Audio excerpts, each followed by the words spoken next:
Hello and welcome back to Encounter Roleplay and welcome back to Roleplay Roundup. If you're joining us for the first time, this is our little TTRPG chat show where we talk about things that we're really into that we've come across to do with TTRPG. Today, because it's the end of our Encounter Roleplay season though, we're going to chill out a little bit. We're going to relax. We're going to play a little bit of a game by Megan Cross called Session Zero.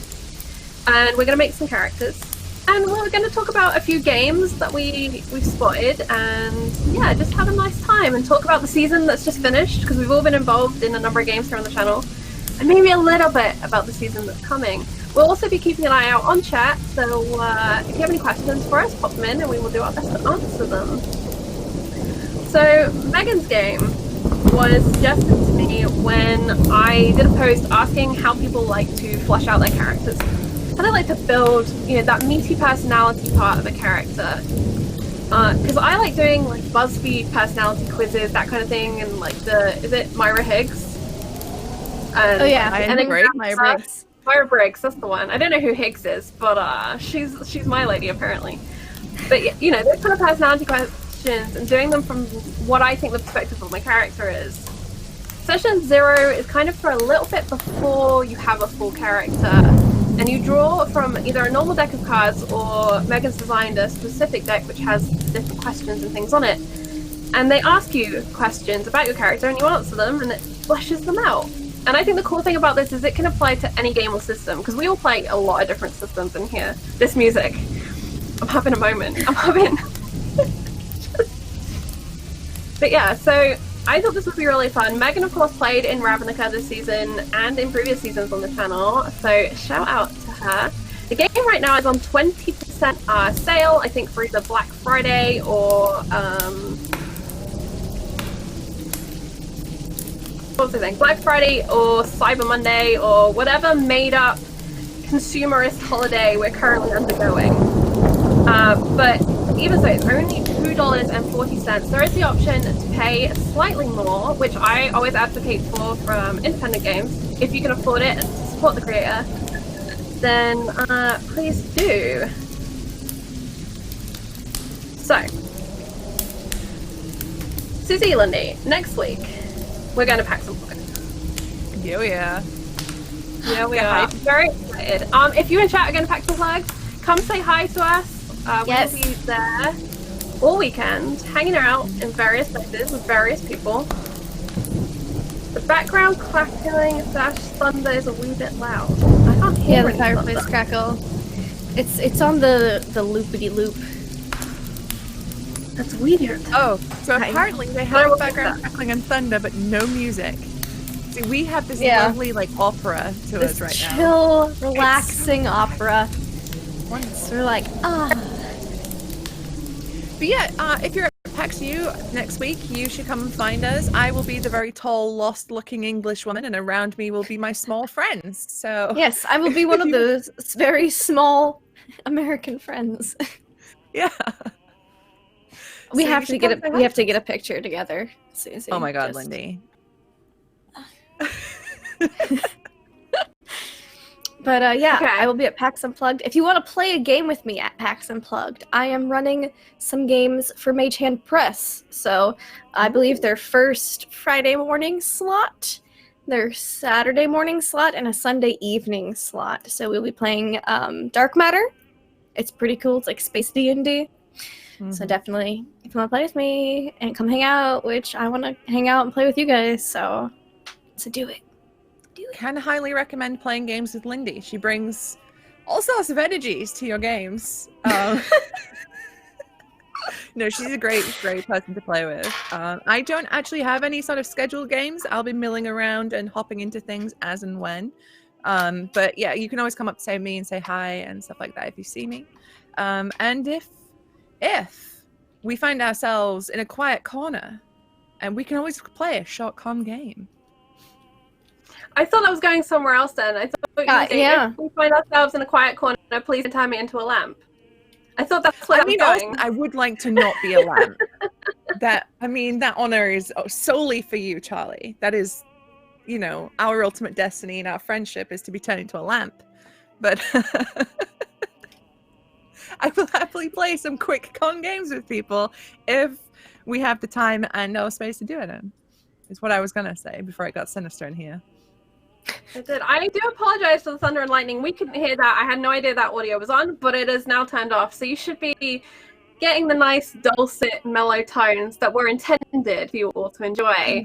On the subject, though, of quick con games, before we came live, I said, what are some of your favorites to Lindy and Susie? We came up with a little list.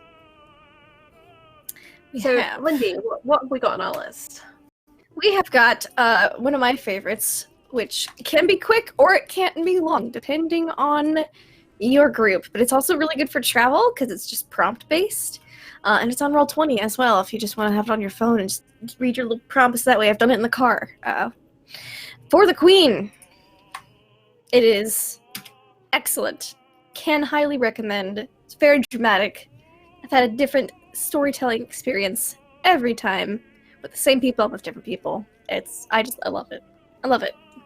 That's the thing I love about For the Queen is like you said, like it can take as long as it takes, but also that every time you play it, it is entirely different.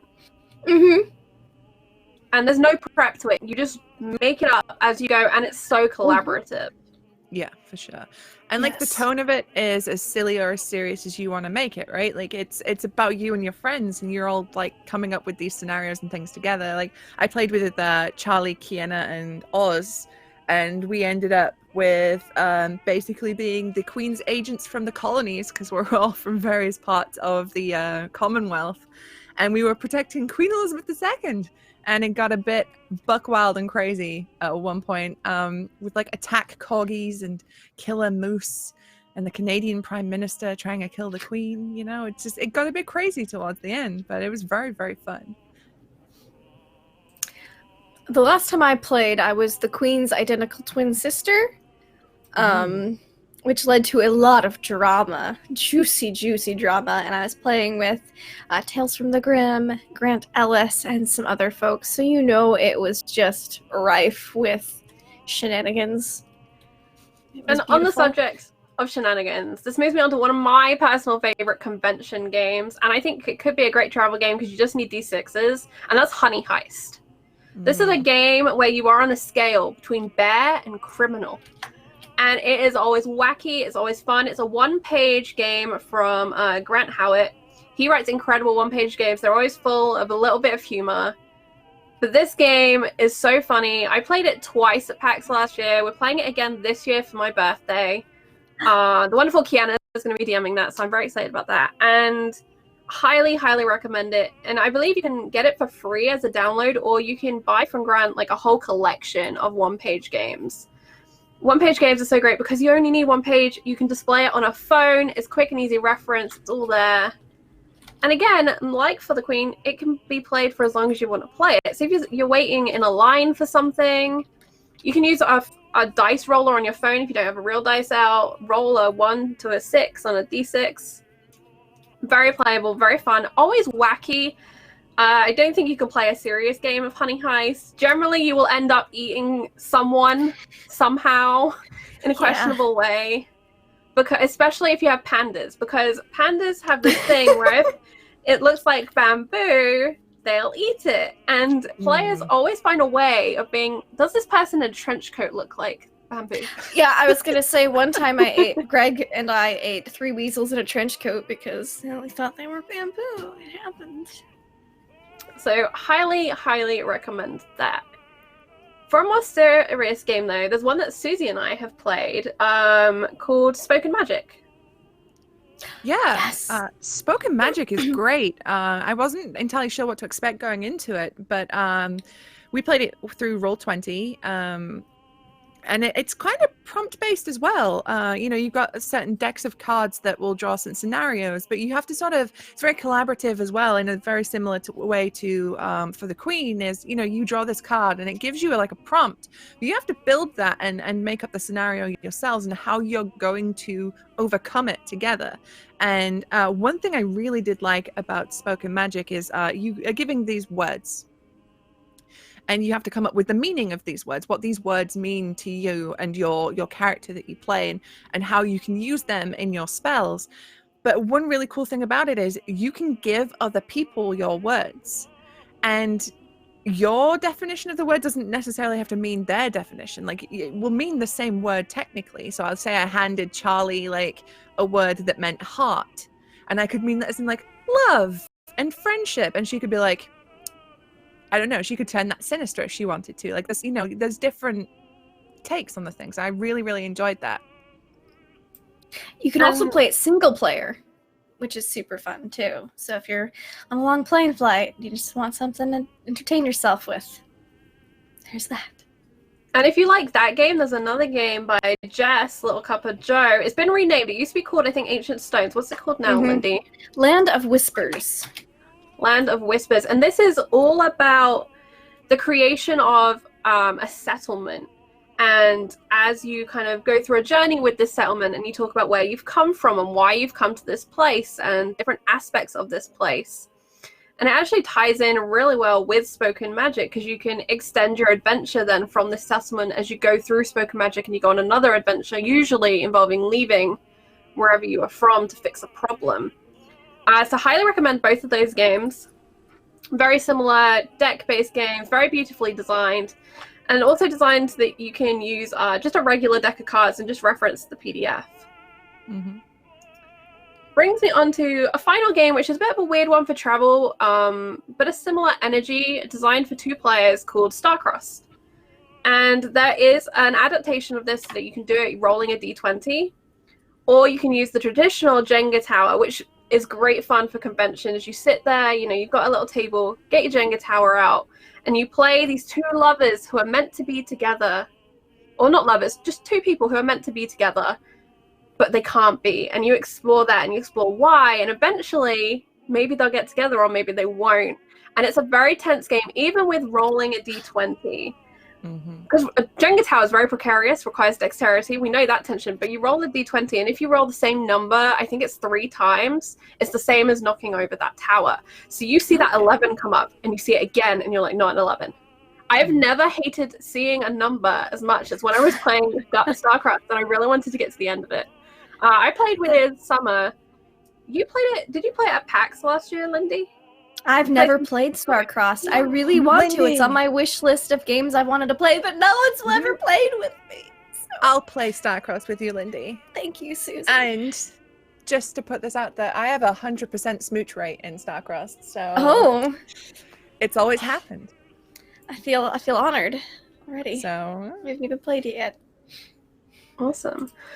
So those are just a few suggestions of different games. We've gone for very collaborative play style, very narrative play style games, because I think they're a lot of fun for travel, especially the ones that you can adapt to play on your own.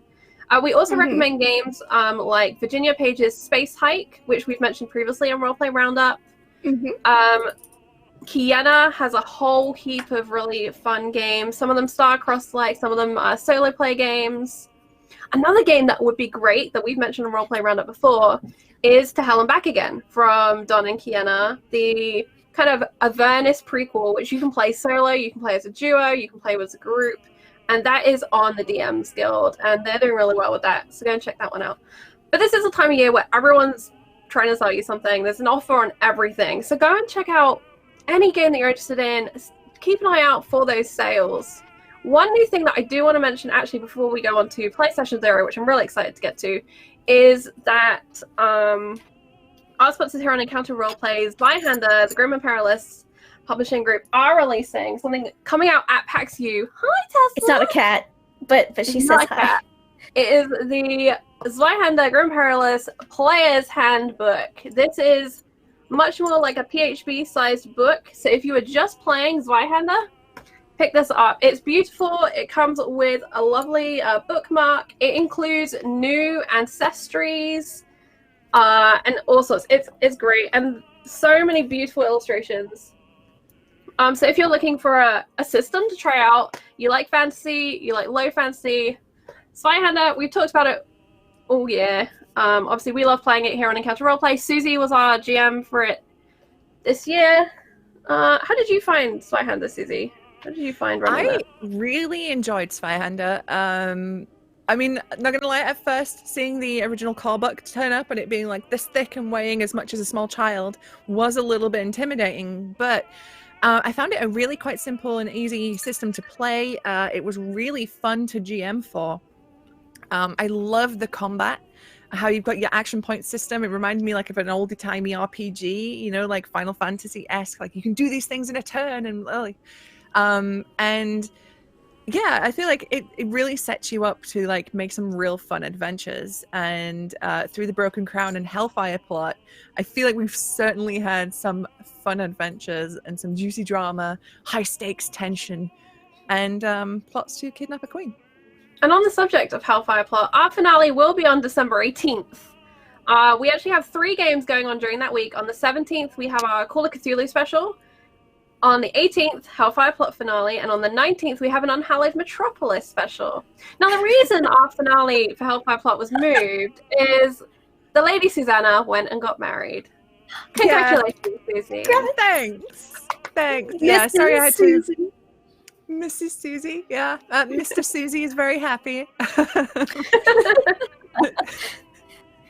yeah, I'm sorry, folks, that we had to selfishly put off Hellfire a week or two because of PAX and marriage. But the 18th is actually my birthday, so as a gift to myself, I'm gonna TPK them all. So tune in for it. I'm really excited. Well, there you go. They've on the subject of Zweihander, finally, they've also released a player's folio and a DM's folio, which is kind of like a specialized notebook for you, which has character sheets and lots of space in there for you to write in all of the details that you will need to play. That kind of is wrapping up our season. It wraps up a few of the con games that we're looking forward to playing that we have played. And that brings me into the idea of the new season, which is, for me, just around the corner. I've got a lot of shows to prep for Encounter Roleplay. We've announced that we're continuing Tentacle Tuesday. We have also announced that I'm running Game of Thrones.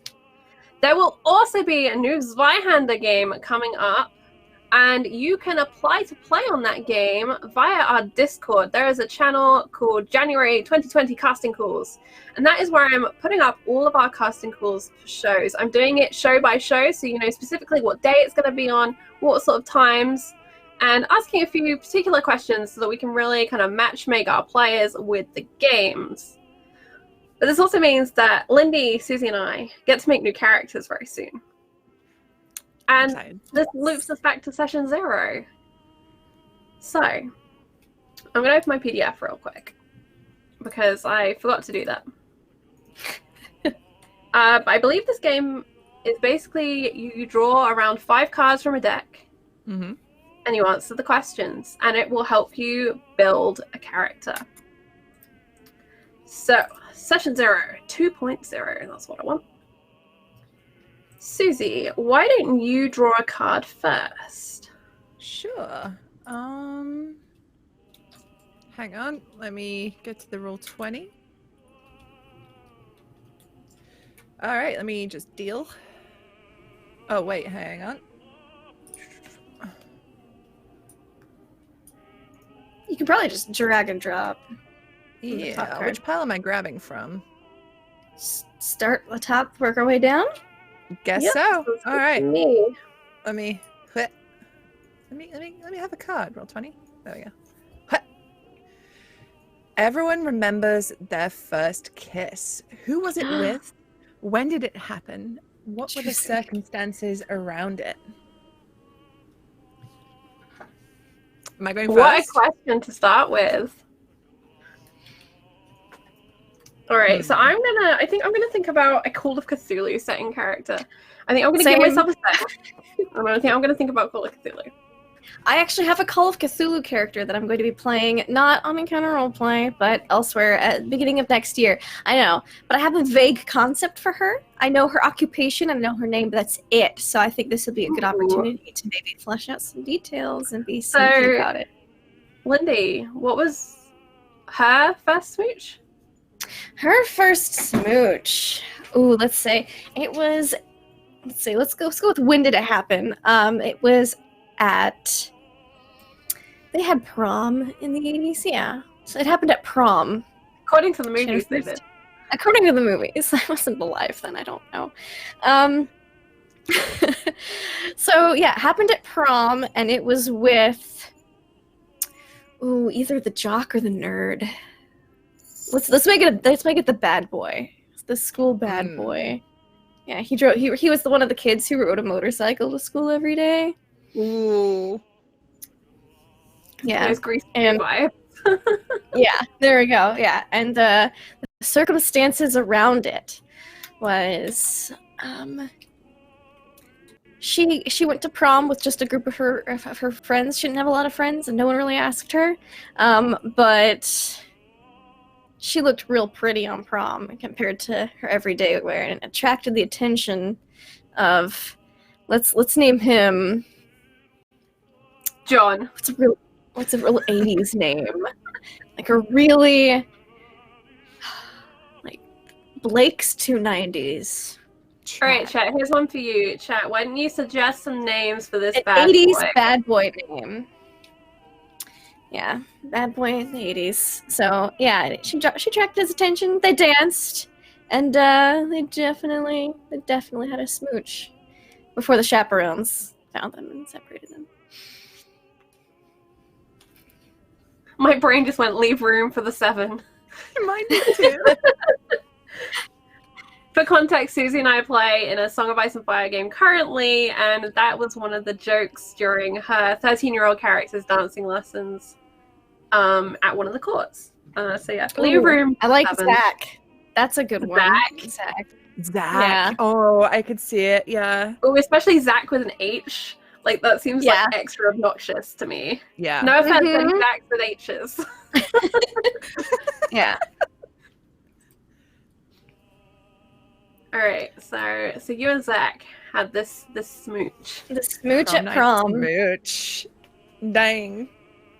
And maybe after that they started kind of like on it again, off again dating. Did they go steady? Or was it on and off?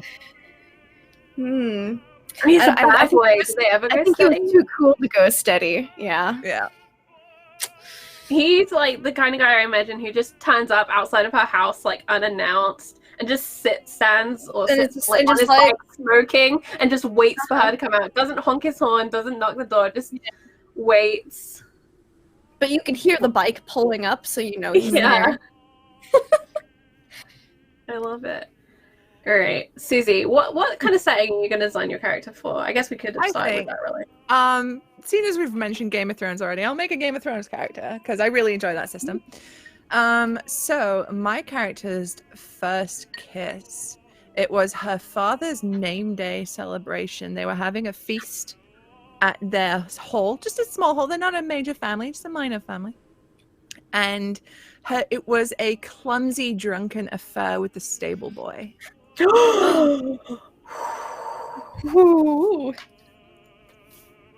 Are there any other details to include? Hang on. Okay. So I guess what were the circumstances around it? Did she previously like have any interest in this stable boy, or was he just like there? I think she had a low-key crush on the stable boy. You know, he's got that good like working muscles, and they're both they're like young teenagers, like 14, 15. Hormones are going fucking nuts. And she just saw him, like, you know, she might have got outside to have a bit of air because there's all these stuffy adults in there, like drinking and toasting, and she was not really allowed to do it, but she'd been sneaking wine. So she goes outside and he's there, you know, he's like shirtless, petting one of the horses, and he's just grooming the horse by moonlight. Suddenly we're playing Tingleverse. I wasn't ready, but apparently this is where we're at now. So she's just like, oh my, you know, and suddenly finds herself with a turned ankle and falls into his arms and clumsy drunken smooch because they were both a little bit tipsy. So Angel Desiree asks, is Zach one of the 80s gen of the T-Birds? Grease obsession is showing. And as for the stable boy, is he an as you wish kind of stable boy? Oh, I think he would love to be an as you wish kind, but he's just not that smooth, you know? It's like a teenager trying to be romantic.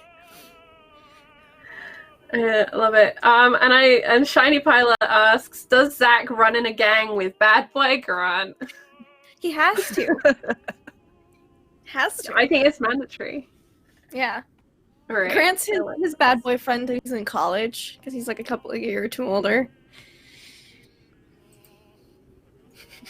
All right, Charlie, what about your first smooch? All right, so I'm going to go with like a 1920s Call of Cthulhu since we've got 1980s Cthulhu in. Mm-hmm. And I have a feeling we're doing 1920s next season. I can't remember what Will told me. There was a lot of discussion about what we're going to do next season. I think it's going to be a continuation, actually, of our little crew, but from a different perspective. So 1920s, as far as I know, we're in New York. So I'm going to say her first kiss was at a New Year's Eve party. She's a socialite. Get out of my head. She's at this do. She feels very grown up. It's very, 16 going on 17 type feels happening. And she's got her little champagne and she's having a great time. And her father's best friend is a lawyer of like this high-powered firm. And his son is there. And it's one of those, like, they kiss and then they awkwardly look at each other. They say, thank you, and, like, just walk away to opposite sides of the room because they don't know what to do with this after that. And then they have the 1920s conundrum of, do I write her tomorrow? Do I wait a week? When do I write this fic? Do I ever write this fic? Do I have to? People saw us. I should. And then, the socialite's like, what if they put it on page 6? So I think that's what I'm going to go with. I think that was her first kiss, this New Year's Eve party. Kind of as the snow's filtering down. New York's got a weird kind of hush going on and everyone's counting. There's all that pressure. So there. All right, so let's choose one from the next pile. Lindy, why don't you grab one of those? Sure.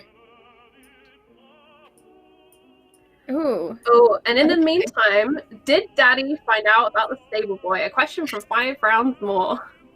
Ooh, well, it's Westeros and things are terrible and no one's allowed to be happy, so of course he did. And that stable boy disappeared. I hope he just got transferred. I thought you were going to say trampled. Sorry, we're transferring you to a stable 3 towns over.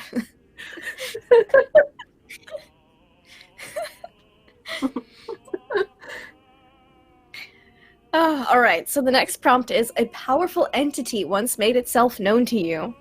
What circumstances led to this meeting? Who was the entity, and what did this meeting entail? Ooh. I like entity because it could be a person or like a thing. Yeah.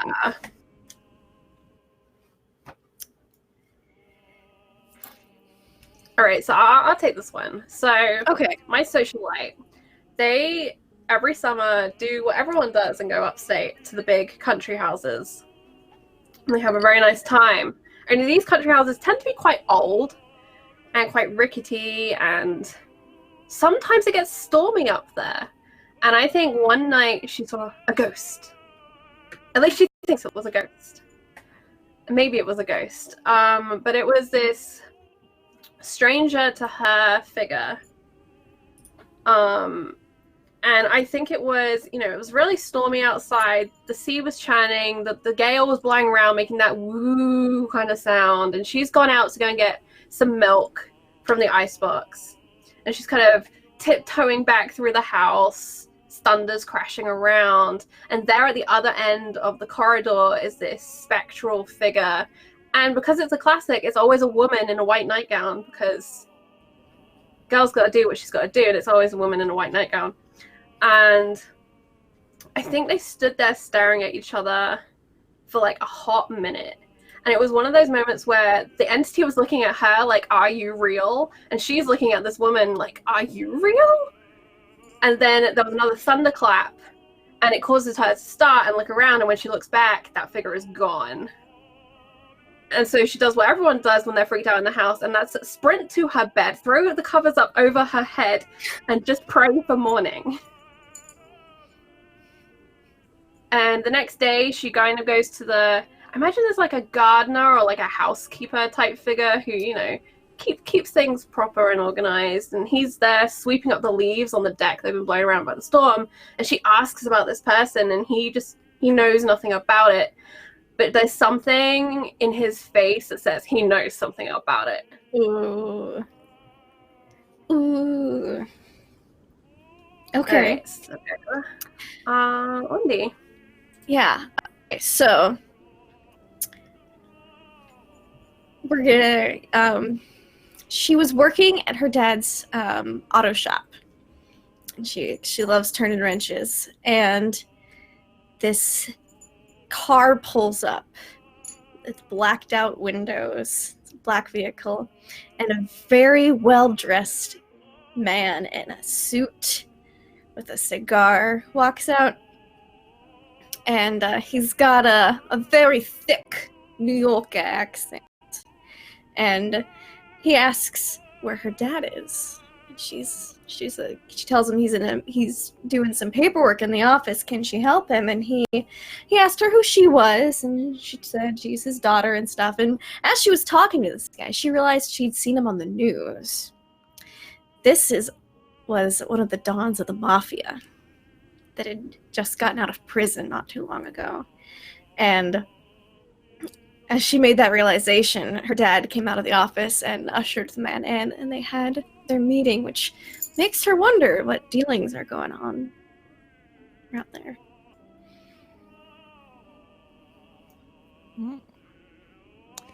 All right, so for my character, she's from quite early on in Westeros' history. So she saw Balerion the Dread, Aegon the Conqueror's dragon, flying as he was making his way across Westeros one day.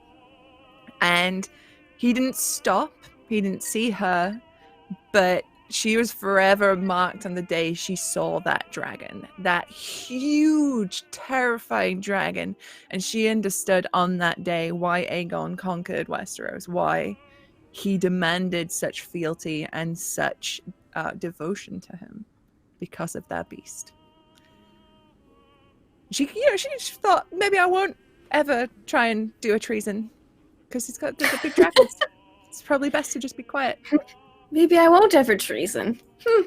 Maybe not a good idea. Maybe I won't do a treason. I was thinking about it, like, what's a little treason? And then I saw that, and I was like, nope. Might go down to the shops, might do a treason, but then she saw a dragon and went, no. All right, so I'm going to draw from the next pile.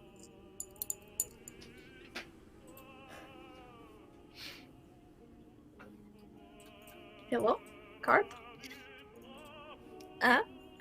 Oh, you're drawing them to yourself. You need to just. I see. I got it. You can fill the top little flippy card. That makes it easier. There we go. Your hometown once fell under attack. How long ago was this attack? Who launched the attack? And what were the consequences? Oops. Alright, so New York is under attack. It's under attack of bootleggers. So I'm going to imagine she was in, a club in New York. New York is a very wet town, even with prohibition going on. And she was in one of these clubs. She's having fun. Someone goes, there's a speakeasy back there as well. She's been enjoying the live music and not really indulging too much. And she's like, no way. And so they go through this back door and they find, the bootleggers and the gangs spot, which is really nice. And there's moonshine going on, and there's, imported bottles of wine from France, and all of these things they shouldn't have. And she kind of is enjoying it and getting into it, but in the back of her mind, she's like, something is going to go wrong. And just as she's about to tell her friend they should leave, the door gets kicked in by NYPD. The back door, there's like a flood of men coming in. And suddenly everyone is being arrested. She dives underneath the table. Above her, the little candle like wobbles and flickers. And she's like, please don't find me. Please don't find me. And it's one of those places that has the tablecloths that go all the way down to the floor. And she's like gone under there. And the candle above, you just see it like wobbling on the table as the NYPD police like scan the room. And to her, this felt like she was under attack. But then she knows the bad guys must be the bootleggers, right? They're the ones doing illegal things. Why would we do illegal things? And I think the consequence for her was that her friend got arrested, but she didn't. And it put a wedge in their relationship. Because the friend thought it was very unfair, because she was there too. And, you know, she didn't do anything to stop her from being arrested. So I think that's my attack story for my character.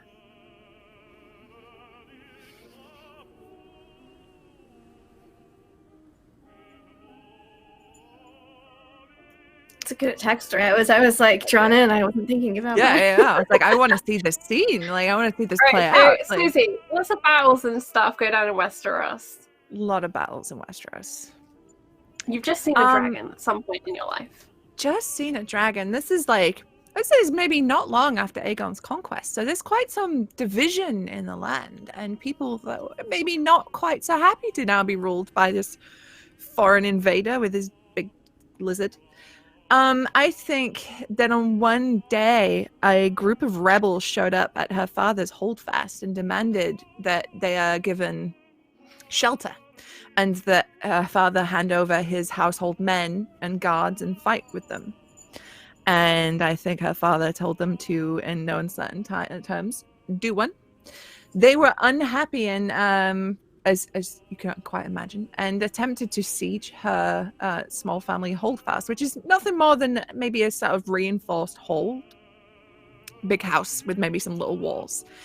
And she saw from her house as the small folk in the town around her were being cut down by these rebels, and their fields were being burned because of her father's decision.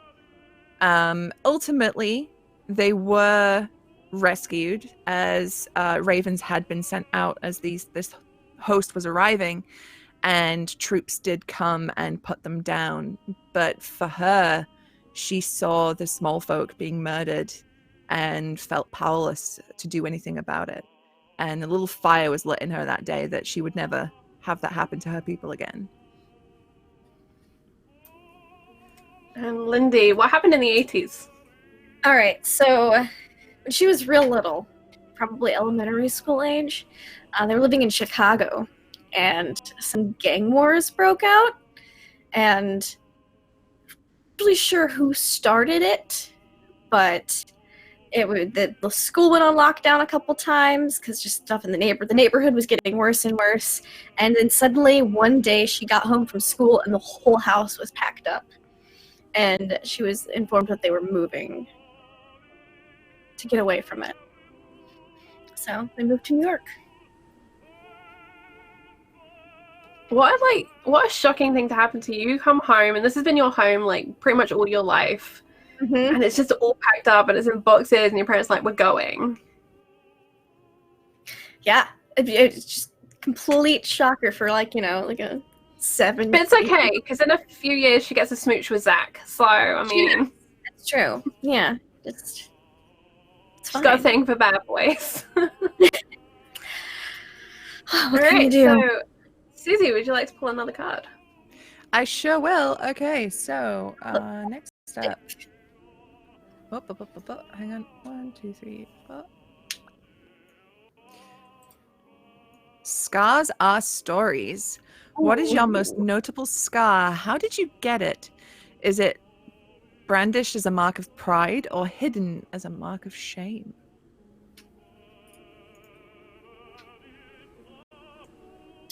Okay, I got one for this. So her most notable scar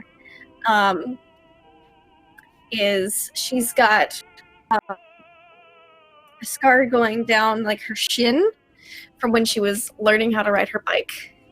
But she's always liked to tinker on things, and so she had like added a bunch of stuff to her bike, like little index card to make it sound like a motorcycle, all that kind of stuff. And it was just too much, and she was going down a hill, and all the stuff she'd added to it kind of clogged up and got in the way of the brakes, and she couldn't stop. And she hit probably somebody's parked car or a tree, and all banged up, all skinned up. And it's faded, a lot by now, but it's a reminder to her to be careful when she's working on mechanical things, and not to go overboard with it. So she kind of keeps it as a reminder.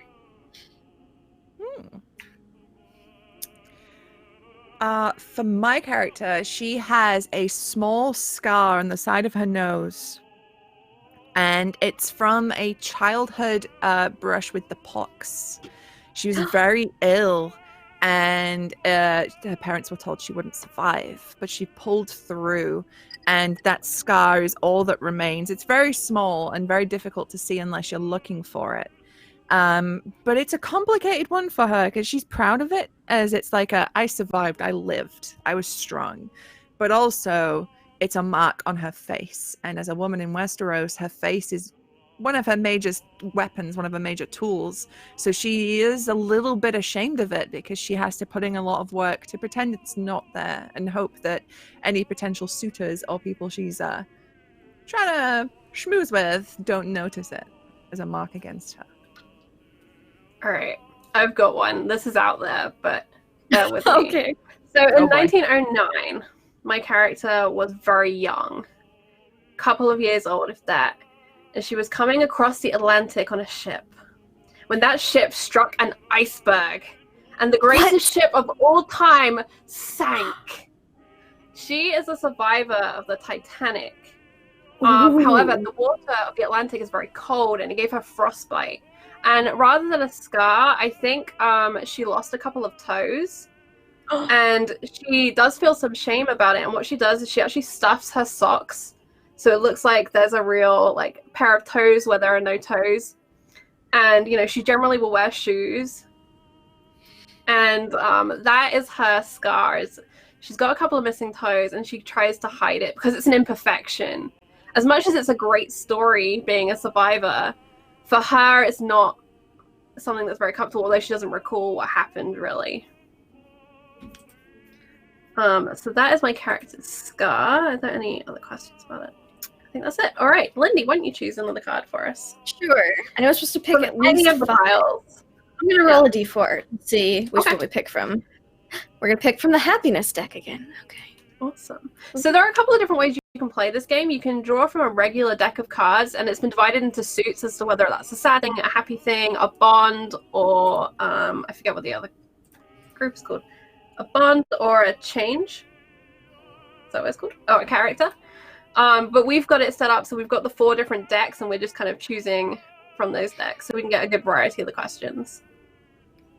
All right. There was someone with whom you shared your heart. Describe your first love. Did they feel the same way? What about them did you love most? Ooh.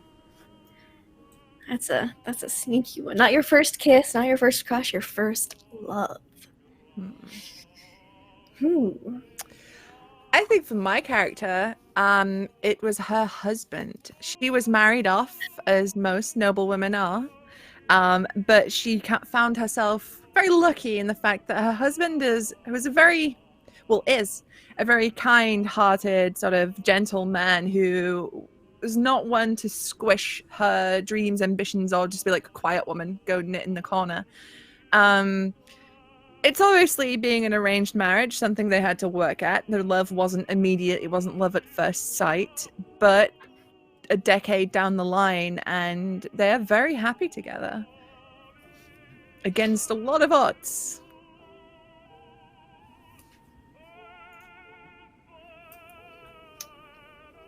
Lindy, do you want to go next? I'm still thinking. All right. So I think my character's first love was a gentleman who worked in the department store that she liked to shop at. She'd, of course, go to the ladies' floor, which was staffed by women, as they were. But to get to the ladies' floor, you had to go past the gentleman's floor, and there was a guy who worked the counter, and she could see him as she went up the stairs, and he'd always be arranging these really fine leather gloves. And he was always very well presented, very well dressed. And one day as she was coming back down the stairs, because the elevator for some reason was broken or she was being impatient, she hurries down the stairs and she trips. And the thing that she just bought spills out of the bag onto the floor, and she goes to pick it up. And this is how she meets him. And from there, they end up kind of going to, local cafes for lunch and kind of getting along. And taking walks around Central Park and things like that. But of course, she can't marry a guy who works at a department store. Daddy's rich. So there is trouble brewing, but he was her first love. He was a very genuine person, very well put together, well read. I think maybe he was working at the department store to maybe pay for more education. He wanted to be more scholarly. Very into the various movements that were going on at that time. So, yeah. Chat, I need a name. Don't make me name him. What is our 1920s department store clerk called? Ooh, yes. All right, Lindy. All right, Who do you I've like? got one. So, her first love. So when she moved to New York, there was the boy next door. His name was Mark, and he was very sweet. They kind of grew up, you know, through the rest of elementary school, middle school together, and she kind of started to get a crush on him in middle school. And in high school, you know, they were really good friends until about after the first year, after freshman year, he got accepted to be on the football team. And so while he may have at one point felt the same way, by the time she was, you know, feeling good enough to, you know, be like, hey, do you want to maybe, you know, go on a date or go steady? One of the cheerleaders had kind of turned him against her, and so he did not feel the same way. But what she loved about him the most was that when they were younger, he'd always stand up for her for like when people tried to bully her for being a tomboy. Well, she can do better than him. He's a jerk. She can do better. Thank you so much to Manapot Studios for that raid. If anyone's just joined us, we're currently building 3 different characters for 3 different settings using Megan Cross's Session Zero, which is a really cool game. It's on sale right now for as little as $2.40. I believe you can pay a little bit more, which I always advocate you doing if you're buying an indie game, to support our creators who make these really fun things. And this is great for fleshing out characters for your actual Session Zero, for yourself, if you just want to make up stories. Highly recommend. So, our 3 girls, one from the 1920s, one from the 1980s, and one from Westeros. Mm-hmm. They've been having a time. They have scars, they have loves, they have smooches. They have questionable, strange entities in their lives. They've been attacked. Mm-hmm. Whose turn is it to draw a card? Is it yours? Yours. Susie? Mine? No, it's you. Okay. Alright, I will roll a 1d4 so I can find out which one we're going to use. Yeah.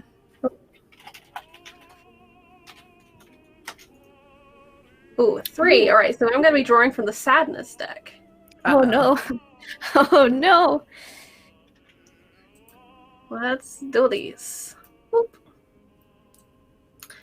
Ooh, okay. A misstep in your early adventuring days cost you dearly. What happened? What were the consequences? What did you learn as a result? Ooh, okay. So, my character and her brothers were going to court on behalf of their father, who was elderly at this point and couldn't very much travel. They were going through the streets of King's Landing, and you have to kind of get through the horrible, rough, poor bits before you get to the nice, fancy bits.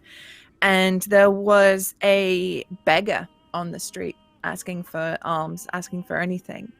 And my character looked upon this beggar quite with some pity. You know, she's got money, she's got food, she's never been hungry in her life. And so she stopped and offered some money, and her brother was just taking her by the arm to tell her to keep her moving, as it was really not safe. And the beggar was actually part of a plot with a bunch of thugs, and they killed her brother. They plunged a dagger in his stomach, stole his purse, and ran. And she she definitely thought twice in the future about first appearances, as you know, her brother literally died in her arms due to her own foolishness, kindness, not situational awareness. She learned a very harsh lesson. My poor baby. I know, it's so sad. So sad. We're going to go with James Clark for my clerk's name. I took two suggestions, put them together. Or Clark. I love it. All right, I've got one for this. Because it's Pulp Cthulhu. It's not like you really have an adventuring career, especially because this is a very young character. But, oh man, I got some juicy stuff here. So, she'd had that visit from the dawn of the mafia visit at the shop she hung out at all the time. It was her dad's shop. She loved to be there. This is early high school, maybe late middle school, and it seemed to come by kind of frequently. And she told her mom about it after they saw him come up on the news again. And her mom didn't know that the man had been coming by the shop and talking to her father, which caused a huge fight between the mom and dad, and they got divorced, which she blames herself, because if she had never brought it up, they'd still be together, she thinks. So she blames herself for that, and as a result, she has a hard time opening up about things, about making friends with people. Oh, poor girls and their consequences. It's so sad. Alright. So, I think James Clark goes off to university. He moves to Boston to go study Harvard, somewhere like that. He's got enough money together. He's got his scholarship, whatever. He moves up to Boston. My character is lonely. She just lost one of her good friends. Another one of her friends is estranged because of the whole, speakeasy incident. And she doesn't, she's not particularly close to her parents. They're very formal people. They're getting on with their own lives. They've got their own shit going on. And she's rich and she has the run of New York. And one day she meets this guy from another wealthy family who's just got back from Europe, and he's telling her all of these stories. How he went to Paris, and he went all the way to Berlin, and he went skiing in the Alps, and this whole journey that he had been on. And she's like, I want to do that. I want to have a journey. Yeah, I want to go places. This is 1920s gap year kicking in. And so she goes and she takes money from her dad's office. Significant amount. She knows he keeps the money in there. It's never locked up because that's the kind of family it is. And she takes it and she goes down to go and book a ship so that she can travel to Europe and go on this great adventure. She's agreed to meet this guy in Venice. They're going to have an amazing time.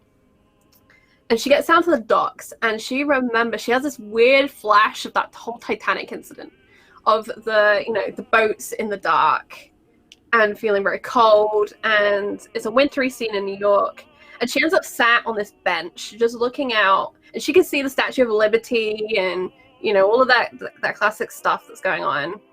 I think they had it in 1927. Anyway, yeah. So she's looking out, she can see the Lady of Freedom, she can probably see a bit of Ellis Island where everyone who is immigrating to America is coming through, and she just sat there and she's staring, and I think again, it's getting very cold around her and she's kind of shivering. And some guy comes up to her and tries to engage in a conversation. She wants nothing to do with it. So she kind of gets up and she doesn't know where she's going to go. She's had this whole running away plan. She's going to get a boat. She's going to go places. She has her little suitcase with her. And so she picks up her suitcase and she starts just walking. And she ends up walking all the way back through Manhattan to, the Upper East Side, wherever it is that she's living. And I think she just has a miserable journey the whole way. And she realizes if she had gone to Europe, she would have been screwed because she can't even walk through New York without having a miserable time.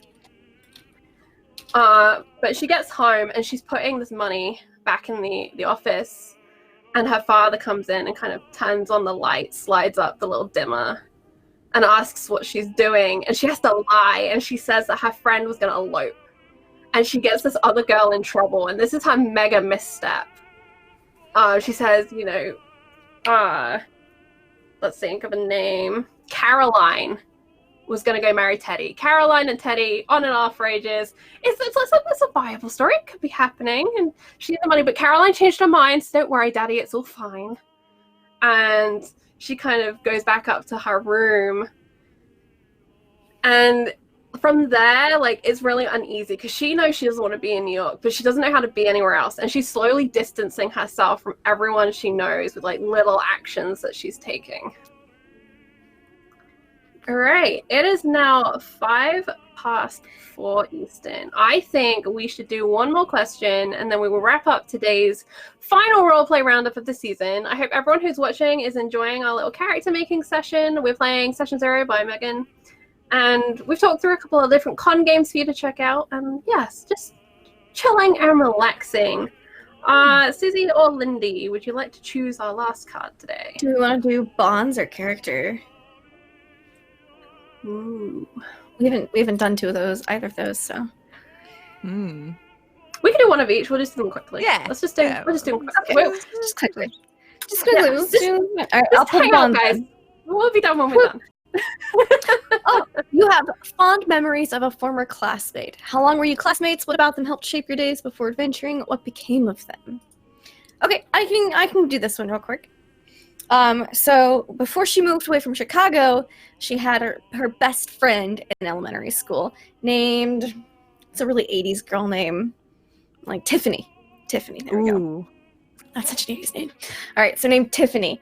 And they were classmates from kindergarten through, let's say, 4th grade, 3rd, 4th grade. And Tiffany was also a bit of a tomboy. She thought Tiffany was like the coolest person. They did everything together, pinky promises, and just, you know, their formative years together, riding bicycles and climbing jungle gyms and getting baseball cards, doing all the things, all the tomboy things. And she's never sure what happened to Tiffany because they moved so suddenly, and she never got the address to write. She could bike to the house, but she didn't know the address. It's one of those things. Like, I know how to get to my friend's house, but I don't know the address. Yeah. Yeah, I don't need to learn where this place is. I know where this place is. Yeah. Oh, that's so sad. Hey, it's sad until Tiffany turns up. I'm very excited for Tiffany's appearance in the story, you know?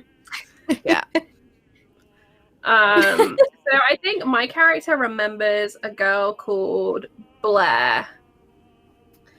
And Blair was one of these super quiet kids who never kind of joined in anything and just would keep to herself, either like writing or reading or just, you know, sitting quietly out of the way. And one day my character was like, why is this girl like this? Like, is no one trying to make friends? Is she just mean? Like, what's the story? So she goes over and meets Blair. And it turns out that Blair has hearing problems. And so she struggles in busy environments and with people talking too quickly. And so it's easier for her just not to get involved than to get overwhelmed and miss things and confused and deal with that.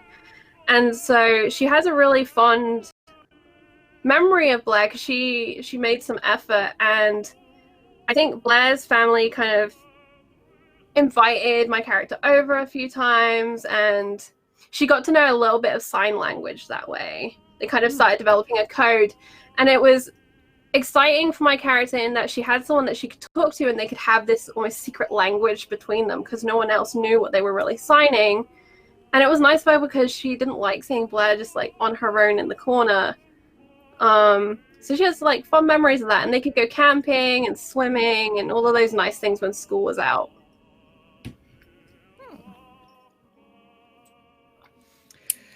Oh, okay. So for my character, she at court met another girl, and you know, it's like the girls get sort of shoved off into a room, like go do some embroidering, get out of the way, like look pretty over there. And they both sort of bonded over their mutual hatred of embroidery. And like the scepter would be watching them, and they were like, and they would like purposely do stitches wrong on purpose and like do things that they weren't supposed to do. And due to the nature of courtly life is they would both come and go, you know, they wouldn't always be together at the same time, but every time they did end up in the same place at the same time. It was like they were sisters joined at the hip, and they would go everywhere together. They would talk to people together. They would eat together. Since they've both grown older, they've been they've married and gone to different families, but they still keep in touch whenever they can. They'll send messages, and they're still good friends, even though they don't get to see each other as much as often as they used to. Nice. A little bit of happiness. I gotta put a little bit of happiness in there. Yeah, you gotta cram it in there somehow. All our characters have allies. Last card for today, and then we will wrap the show. All right. So we haven't done a character card yet, right? Mm-hmm. Yep. All right. Let's grab one of these bad boys. Whoop. More than anything, what is your greatest desire? What will it take to achieve it? What would you give up to see it realized? Big question. Big final question.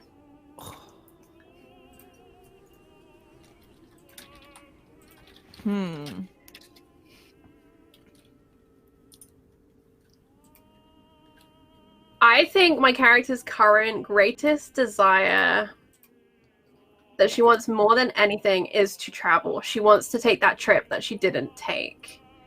And I think she wants to do it on her own terms. And so she's trying to find a way to make her own money right now. She doesn't want to tie it into her parents. She almost kind of wants to disappear herself. Just go and live a life and meet people and learn things and do that. She's coming from this place of privilege, right? She's this really rich girl. She's been told all her life she can do anything as long as she follows the rules kind of thing. So she's going to break the rules and see if she can do anything. And I think she will be in for a shock if she ever gets her wish. But right now she's just, she's pouring through travel magazines, reading books, watching the traffic steadily increase in New York, all these people going places and doing things. And I think she's on the cusp of making some sort of deal to fulfill this want, to get the money for that first step. But I don't think she's yet decided how that deal's gonna work. But I think that's her thing, her goal right now. Okay. So my character, more than anything, she wants a Ferrari.